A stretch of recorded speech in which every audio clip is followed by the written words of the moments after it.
encerrar, quero trazer para os irmãos uma porção da palavra de Deus. Primeira epístola de Pedro, capítulo 1, versículos 16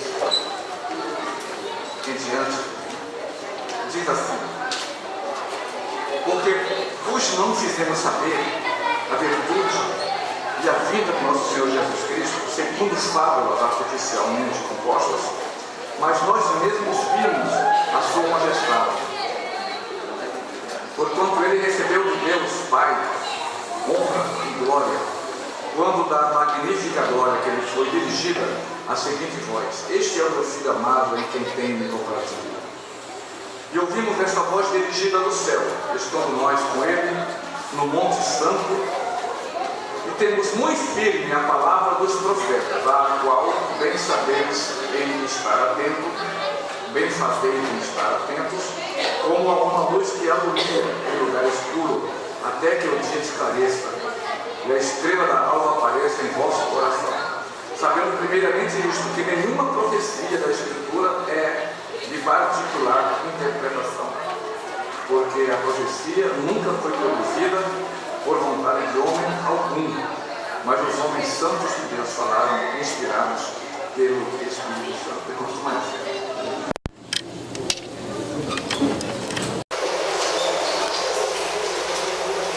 É importante observar a segurança com que o apóstolo Pedro, o primeiro grande obreiro da igreja primitiva, ele fala a respeito da nossa vida como igreja, como salvos, como filhos de Deus, e por que ele crê,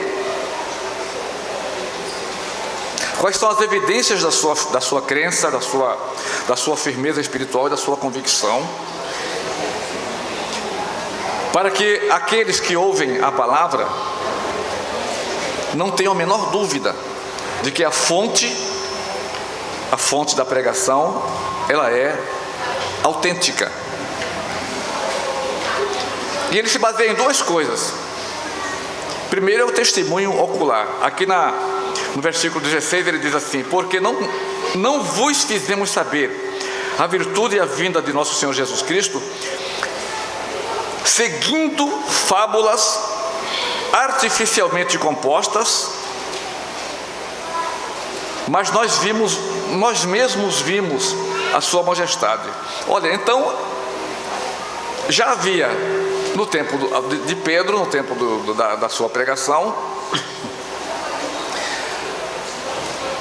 a possibilidade de se montar histórias e doutrinas em fábulas que artificialmente, e pessoas inteligentes e com muita visão artística e representativa, como se fossem atores, criam fábulas artificialmente. Eles criam situações e pregam, fundando as suas mensagens em coisas artificialmente compostas e feitas. E por isso aí nós vemos livros e mais livros e mais livros por aí espalhados por esse mundo afora, falando sobre religião. Pedro diz: não foi assim que nós compusemos a nossa pregação. A nossa pregação não foi composta nem fundada em cima de coisas artificiais, de histórias, de biografia, de pressuposições, de suposições, de inferências. Não. Aí ele vem dizendo da sua primeira experiência. Ele diz assim: nós mesmos vimos a sua majestade. Não foi uma história que outra pessoa contou, não foram livros nem de ciência, nem de nada. Nós vimos a sua majestade. E ele conta aqui na sua experiência a visão do Cristo transfigurado. E diz assim: porquanto ele, ou seja, o Filho de Deus, Jesus Cristo, ele recebeu de Deus o Pai honra e glória, quando da magnífica glória que lhe foi dirigida a seguinte voz: este é o meu Filho amado, em quem me tenho comprazido. Não somente a visão de Pedro vislumbrava a glória, a manifestação visual de um Cristo transfigurado, quando as suas roupas foram transformadas em roupas translúcidas, em roupas de glória, em uma beleza não vista na terra. Pedro presenciou esse ato da transfiguração, e não somente ele presenciou esse ato com os seus olhos, mas ele também ouviu a palavra que vinha do céu. Ali já não era mais aquela palavra do batismo, e já não era uma confirmação daquela palavra do batismo. E dizia a voz que vinha do céu, e Pedro atribui aquela voz ao próprio Deus Pai, e aquela voz diz assim: este é o meu Filho amado, em quem me tenho comprazido. Alguém contou a ele essa história?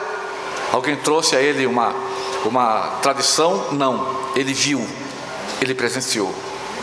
Ele está passando para nós essa segurança da base da nossa fé, a base das nossas histórias, a base onde nós estamos firmados, como diz lá em Hebreus, como âncora da alma.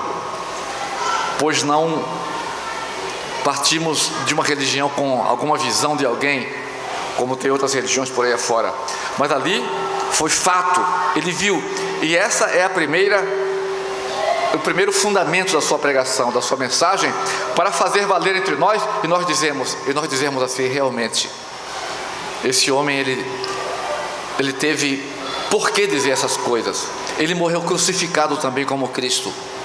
Esse que falou essa palavra aqui, esse que está trazendo esse testemunho, ele morreu e disse assim: olha, já que vocês vão me crucificar, não me crucifiquem normalmente como o meu Cristo foi crucificado, mas me coloquem de cabeça para baixo na cruz.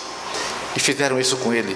Sabe por quê? Porque o sofrimento de cabeça para baixo é muito maior e muito mais agonizante, e a morte é muito mais lenta, por asfixia também, terrível.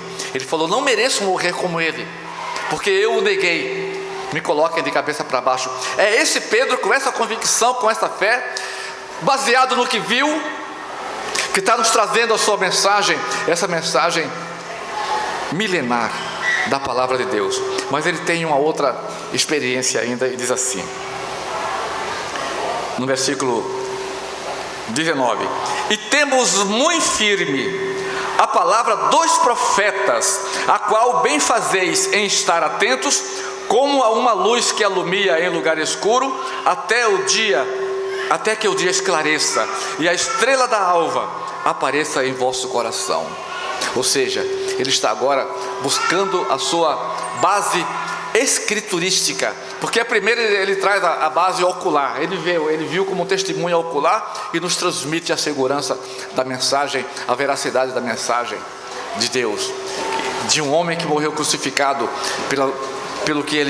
pela sua própria convicção. Mas agora ele está também trazendo uma outra base, que é outro fundamento precioso, importante e seguro, que é a palavra, ou que são as palavras produzidas pelos profetas. Ele diz assim: a qual bem fazeis de estar atentos. Quais profetas? Os profetas da Bíblia, os profetas do Velho Testamento que estão aqui. Ele está indo lá buscar, porque nessa época aqui de Pedro não havia ainda o Novo Testamento, não havia ainda a palavra escrita como nós a temos hoje, essa segunda parte da Bíblia Sagrada. E a sua base, a base da igreja cristã primitiva, era esta, a base conhecida. E ele vai lá nos profetas e diz assim: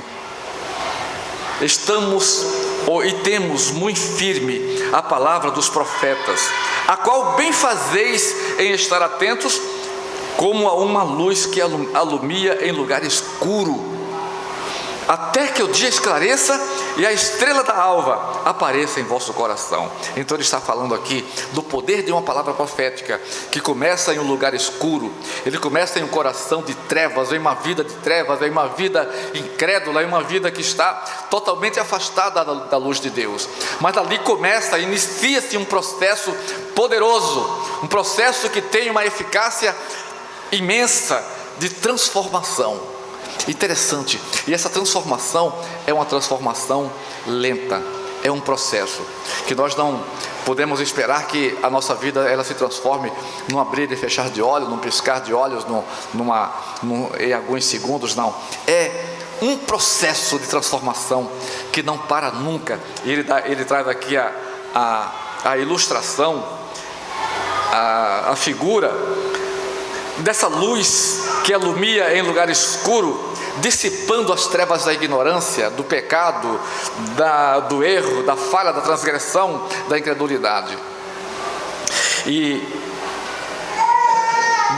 assim, até que o dia esclareça, ou seja, dentro daquele processo de transformação, como disse lá em outro lugar, a palavra de Deus, que a vereda do justo é como a luz da aurora, que vai brilhando mais e mais, até ser dia perfeito. Irmãos, e nós passamos por experiências muitas vezes, as mais amargas, as mais tristes, as mais sofredoras experiências nós passamos, não só de morte, não só de doença, de enfermidade, não só problemas na família, não só problemas na nossa igreja, que também os problemas da igreja são nos causam muita sensibilidade. Nós passamos muitas experiências ruins, mas olha, a palavra de Deus nos diz o seguinte, que tudo isso é parte de um processo, é o processo da nossa experiência cristã com Deus, que nós nunca devemos, nós não temos razão para esmorecimento por coisa alguma, nem por morte, nem por viuvez, nem por orfanidade, nem por perda de coisa nenhuma. Nós não temos nenhuma razão para perder o fio e a linha da nossa conduta com Deus. E Pedro está trazendo isso aí, porque olha, ele está dizendo da sua experiência, da sua convicção, porque ele, como testemunha ocular de tudo isso, agora nos traz a palavra dos profetas, que não pode ser negligenciada por nós, os filhos de Deus, sabendo que essa promessa, essas palavras proféticas, elas nos produzem luz dentro do nosso coração. E Jesus disse assim: andem na luz. A luz de Deus é justamente aquela que é produzida pela palavra profética da sua palavra. E ele conclui aqui, irmãos queridos, para mim é muito maravilhoso essa conclusão do apóstolo Pedro. E ele diz assim no versículo 20, assim, com a mesma convicção apostólica: sabendo primeiramente isto, diz Pedro, que nenhuma profecia da Escritura não é lá de A a Z, ele inclui todas. Nenhuma profecia das Escrituras é de particular interpretação, ou seja, ninguém tem o direito de pegar a palavra, seja ela parte, ou como um todo. Ninguém tem o direito de interpretar a palavra de Deus ao seu bel prazer, porque isso aí é inadmissível. O Espírito Santo, ele não permite interpretações particulares da palavra do nosso Deus. Ele diz assim: olha, nenhuma profecia da Escritura é de particular interpretação, porque a profecia, explica ele, nunca foi produzida pela vontade de homem algum, mas os homens santos de Deus falaram inspirados pelo Espírito Santo. Que Deus possa nos abençoar, que Ele possa estar conosco nesse fim de domingo. Hoje nós atrasamos um pouquinho ali o encerramento por causa das apresentações, mas ainda são menos de 9 horas. Os irmãos tenham uma semana feliz. Pensem nessas palavras de Deus, deixem que essa palavra fale nos seus corações, porque muitas dúvidas surgem, muitos problemas, muitas situações, muita internet por aí, né? Preste atenção no que Pedro falou. Siga essa mensagem, siga essa pregação, porque vale a pena você acreditar no apóstolo que teve a visão ocular das coisas de Deus e que teve a experiência da sua palavra como um seguidor das palavras proféticas de Deus. Sejamos assim também. Não vamos nos deixar consumir por esse mundo tenebroso, difícil, que está ficando difícil para a igreja. Cada dia é mais difícil do que o outro. Vai chegar um momento que a igreja ela só vai vencer se ela, no seu movimento de oração, de joelhos. Nós não podemos negligenciar a oração. Estamos aqui toda terça-feira, segunda de manhã ainda, né? Segunda de manhã, temos quarta-feira de manhã, temos terça-noite, temos as orações nos cultos, as reuniões, mas nenhuma dessas orações, nenhuma delas é igual àquela que você faz a sós com Deus, lá dentro do seu quarto e ninguém vendo. Você dobrar o seu joelho ali. Não preciso mostrar minha oração para ninguém. Eu não preciso orar no microfone para as pessoas saberem o que eu estou dizendo. Eu não preciso divulgar aos irmãos uma oração, porque a oração é minha comunicação particular, privada com Deus. E eu preciso fazer isso aí. Ore essa semana, irmão, por alguma coisa. Ore pelo seu filho, pela sua casa, pelo seu emprego, pela sua saúde. Ore pelo Brasil, ore pela nossa situação de segurança ou de insegurança. Ore por tudo. Entregue nas mãos de Deus e colha os resultados com fé. Que Deus lhe abençoe.